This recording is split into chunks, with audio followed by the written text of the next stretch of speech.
seja bem-vindo. Hoje nós vamos começar a falar sobre filosofia.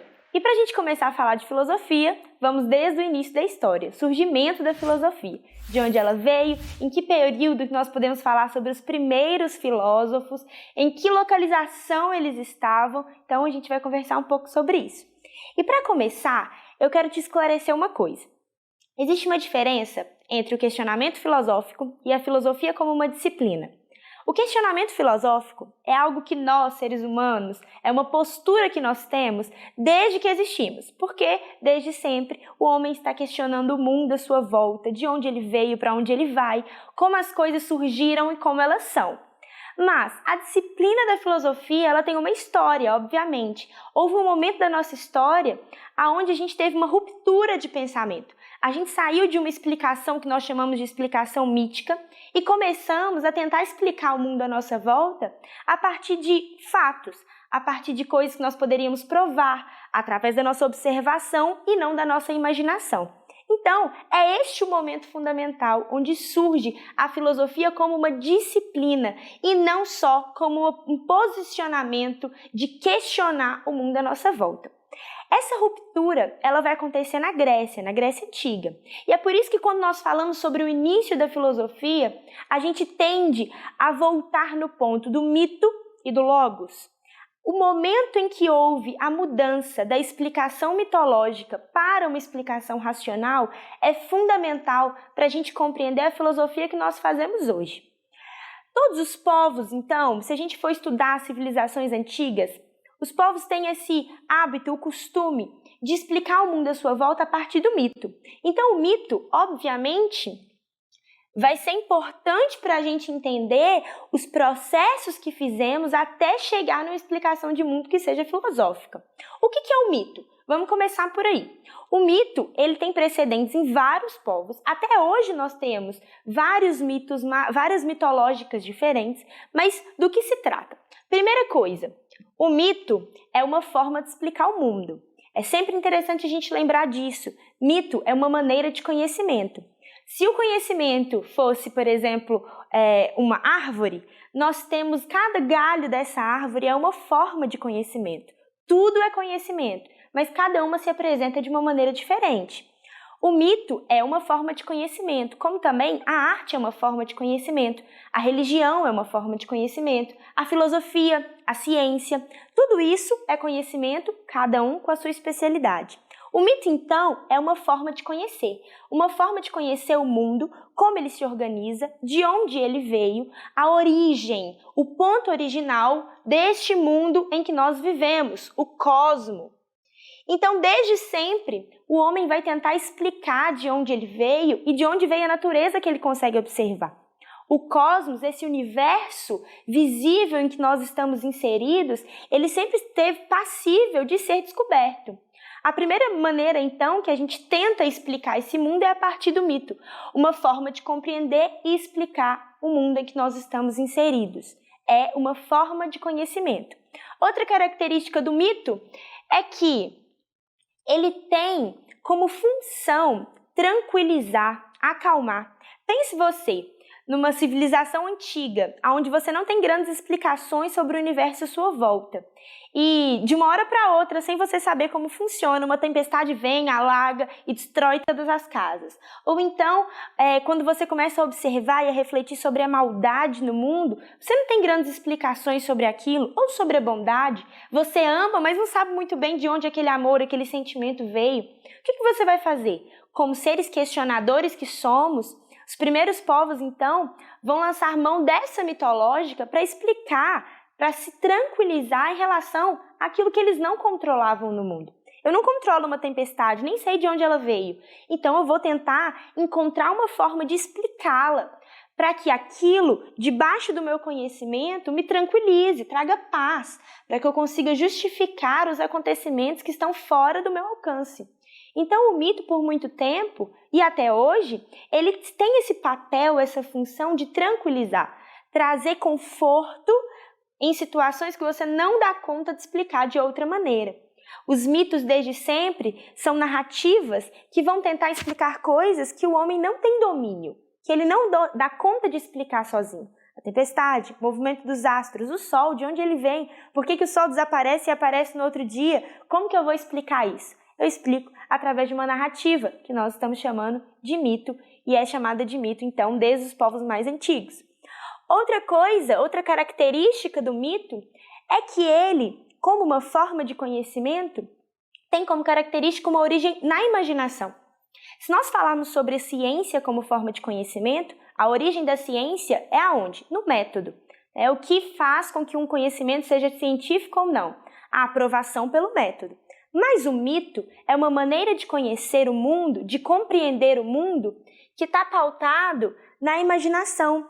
Então, nós temos o quê? Desde os povos mais antigos, pessoas específicas dentro de uma sociedade que eram iluminadas por os deuses, né? Por alguma divindade, e elas teriam acesso a essas histórias, às histórias dos deuses, as narrativas que explicariam o mundo no qual eles estavam inseridos.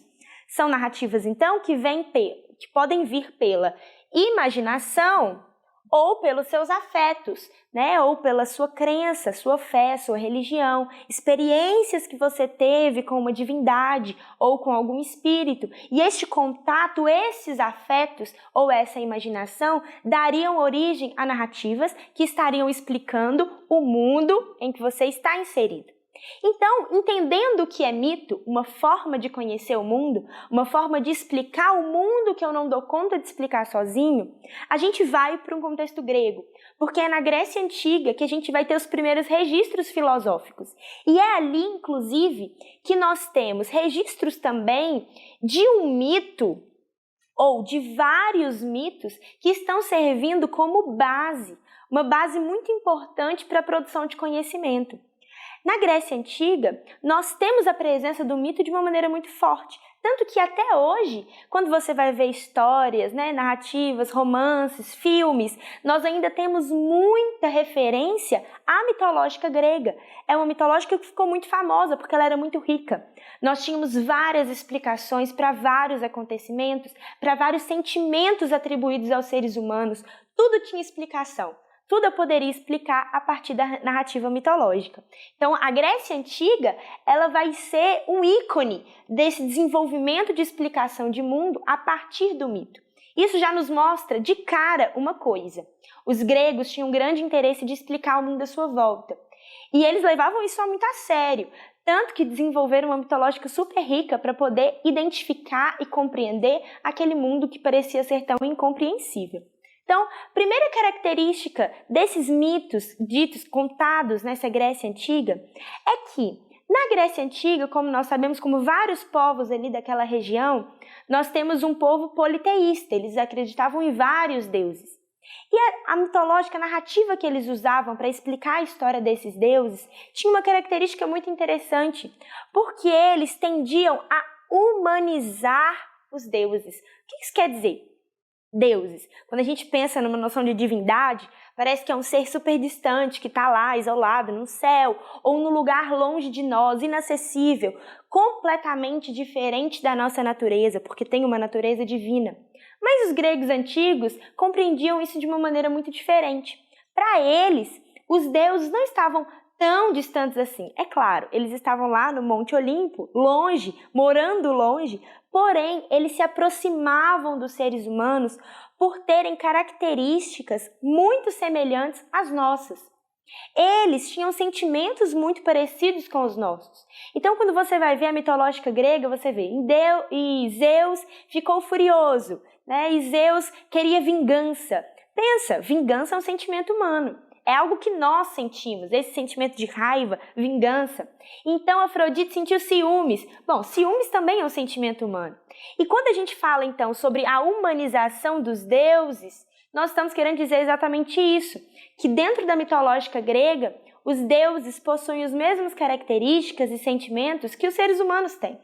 Tanto que, em várias histórias da mitológica grega, nós temos os próprios seres divinos vindo para a Terra, estabelecendo relações com os seres humanos, se casando com humanos, tendo filhos com os humanos e dando origem ao que nós chamamos de semideuses, né? Como Hércules, por exemplo.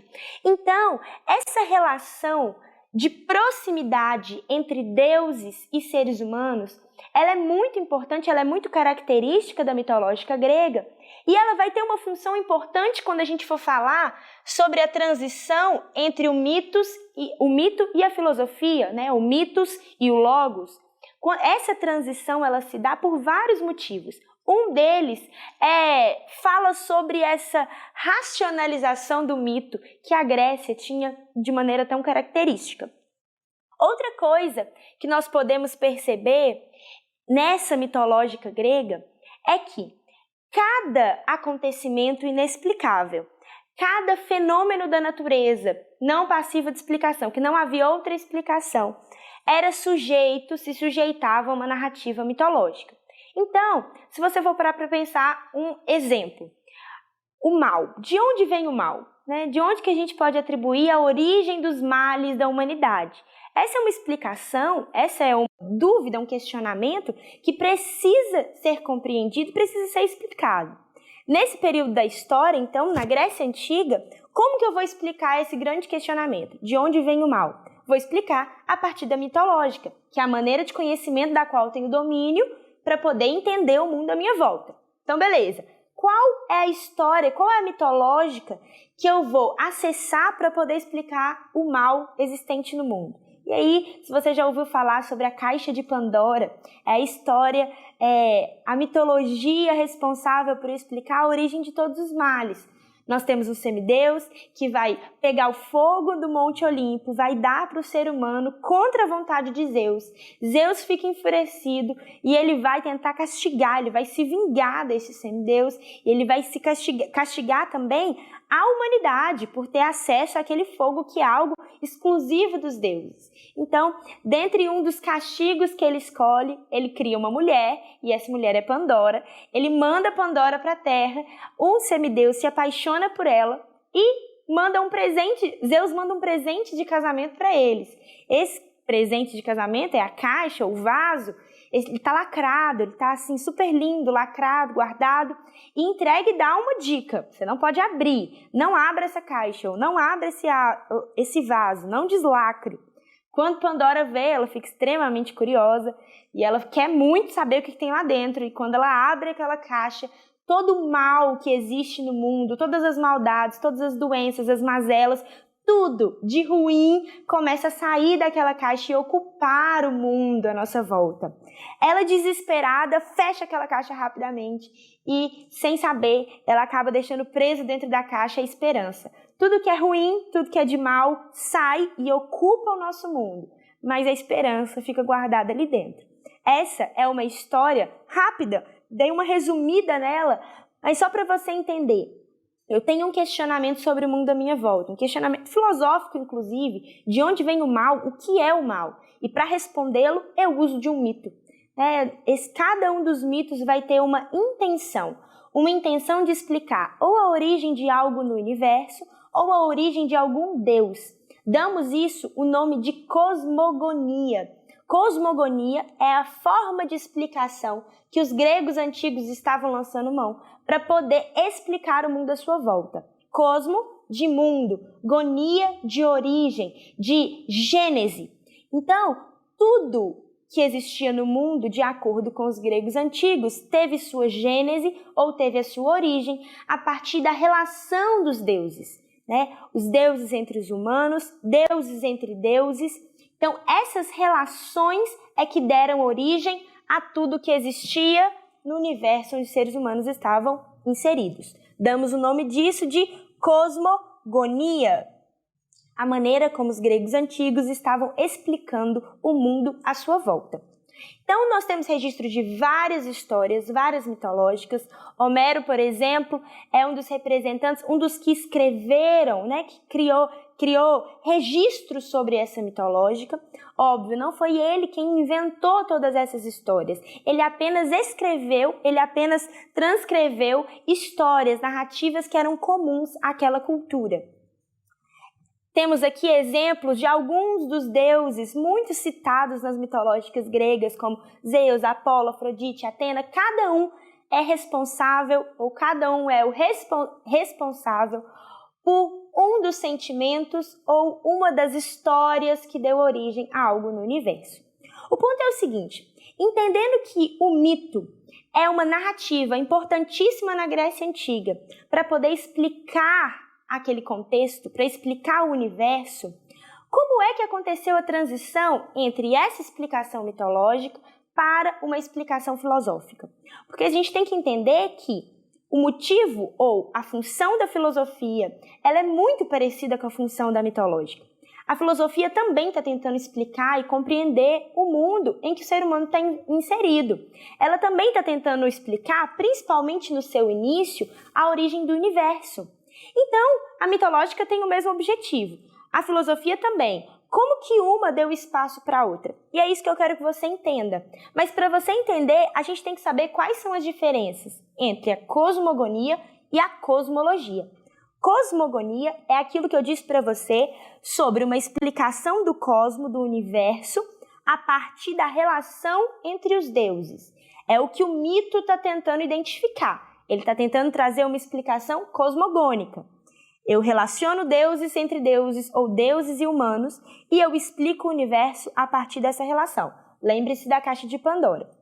Agora, cosmologia tem a ver também com uma explicação do mundo, do universo em que estamos inseridos, mas essa explicação não é a partir da relação dos deuses.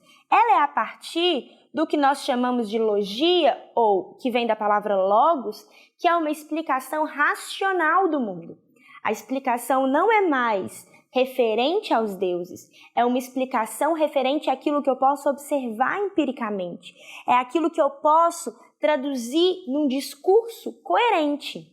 Então, cosmologia é a explicação, é quando nós começamos a explicar o mundo a partir da filosofia, que é uma explicação racional de mundo. Qual que é a diferença entre essas duas explicações?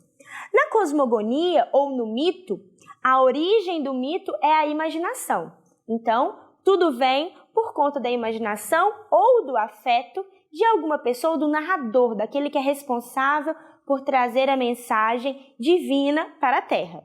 Então, a imaginação é o pilar. Se a imaginação é o pilar, se você imagina alguma coisa, por exemplo, se você tem um sonho, imagina alguma coisa, você tem necessidade de provar para alguém aquela história que é parte da imaginação?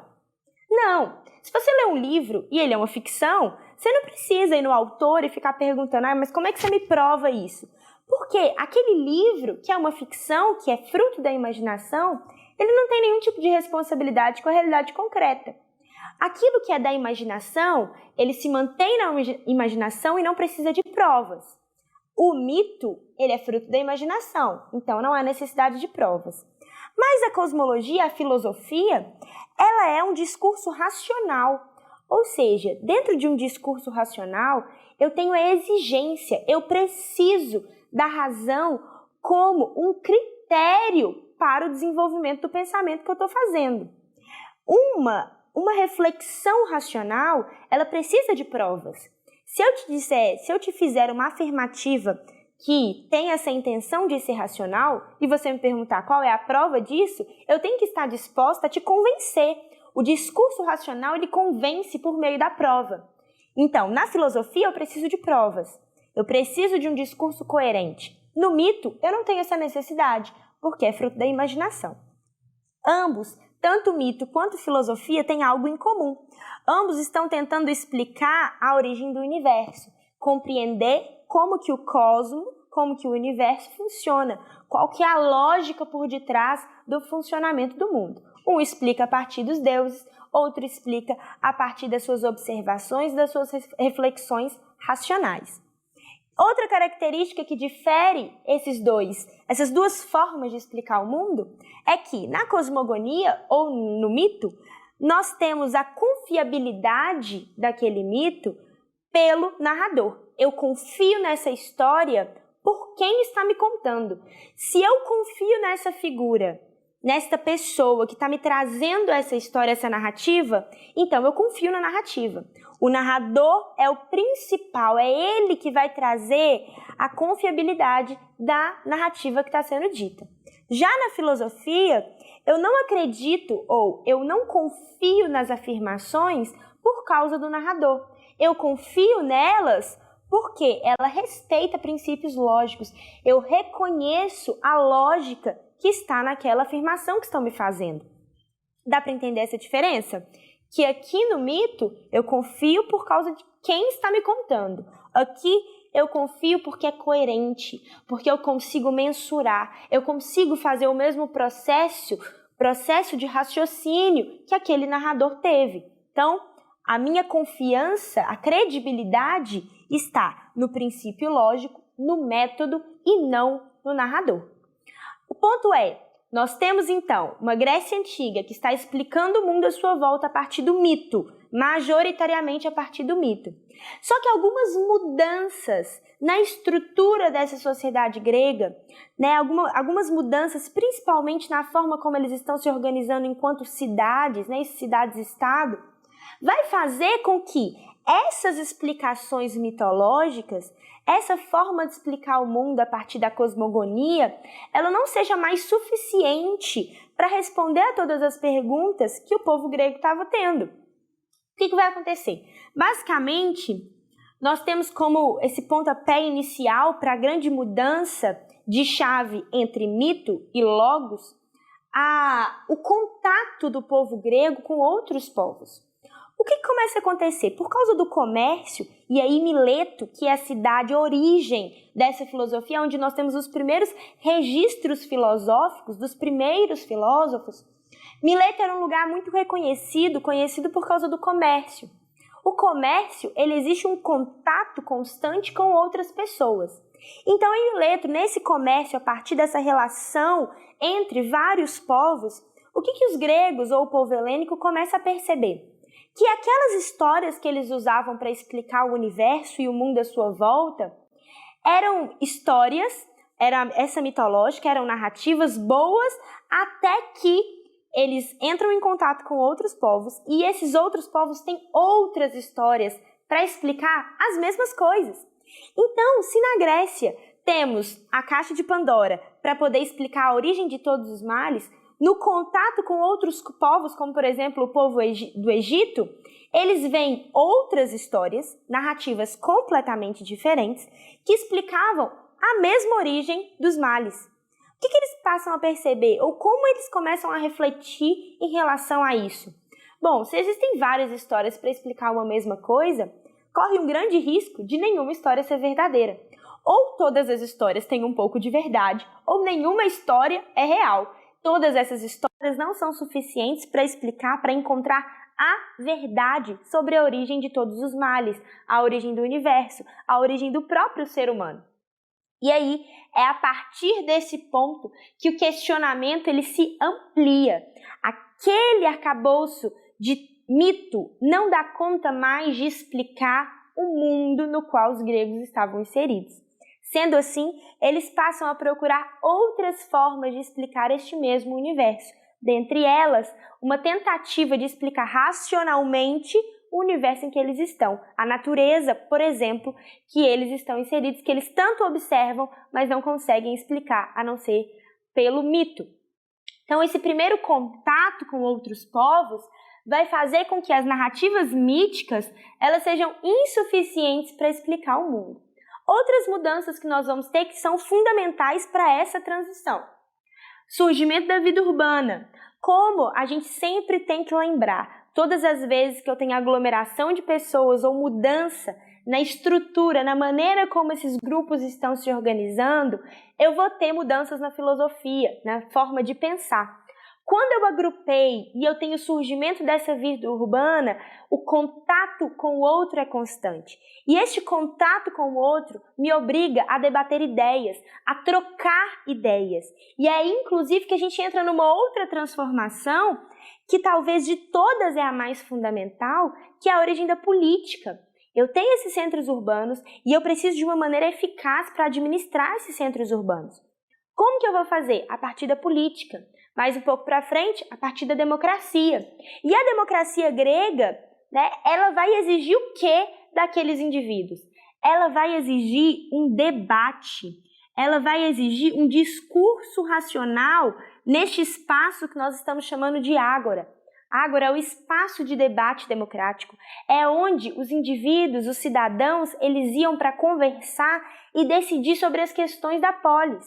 O ponto é que, na hora que eu vou para a ágora e eu tenho que me submeter a um discurso, eu tenho que falar, eu tenho que apresentar a minha ideia para um grupo de pessoas, e essa ideia tem que os convencer daquilo que eu penso, eu tenho como exigência que desenvolver um discurso racional sobre a minha ideia. Eu preciso ter começo, meio e fim. Eu preciso que a minha ideia seja coerente. Eu preciso que as pessoas compreendam. Eu preciso saber verbalizar aquilo. Então, todas essas características são características presentes na filosofia. Quando passou a ser exigido desses indivíduos um discurso racional para lidar com as questões políticas, esse discurso racional, ele passa também a ser uma forma de explicar o mundo à sua volta. Do mesmo jeito que eu estou tentando explicar para vocês o meu ponto, pensa aqui numa ágora, eu estou tentando defender um ponto e convencer você de que é melhor administrar a polis dessa maneira, esse mesmo processo racional que eu fiz, eu vou usar para explicar, por exemplo, o movimento dos astros. O processo racional eu observo, eu analiso, eu trago uma reflexão sobre aquilo que eu estou vendo e eu proponho uma hipótese. Uma hipótese, inclusive, que você pode questionar. Algo que não está acontecendo, por exemplo, na mitológica. Porque no mito, como a minha confiabilidade está no narrador, eu não posso questionar o narrador, porque ele foi iluminado pelos próprios seres divinos para poder me contar essa história. Na filosofia, não. Nesse pensamento da cosmologia, não. Por quê? Nessa lógica, eu tenho um discurso racional que pode ser rebatido, que pode ser questionado. Então, o que eu quero que você termine essa aula sabendo? Que para ter a origem, para que a filosofia surgisse como uma maneira de enxergar e explicar o mundo, antes dos primeiros filósofos, existiam aqueles que estavam lançando mão da mitológica para explicar o mundo à sua volta. Na verdade, a filosofia ela só surge porque essa mitológica ela passa a ser um pouco insuficiente para explicar o mundo. Talvez, se nós não tivéssemos uma mitológica ou um arcabouço mitológico na Grécia Antiga tão vasto e tão rico, lá também não seria o berço dessa filosofia. Porque a mesma curiosidade que eles tinham para explicar o mundo a partir de mitos, eles transferem essa curiosidade para explicar o mundo a partir da filosofia, a partir de um discurso racional e um discurso lógico, coerente, que não tenha espaço para duplas versões, mas que esteja buscando uma verdade sobre, principalmente, a natureza, que é o objeto de estudo dos primeiros filósofos, os quais nós vamos ver na próxima aula. Obrigada pela atenção, espero que você tenha entendido.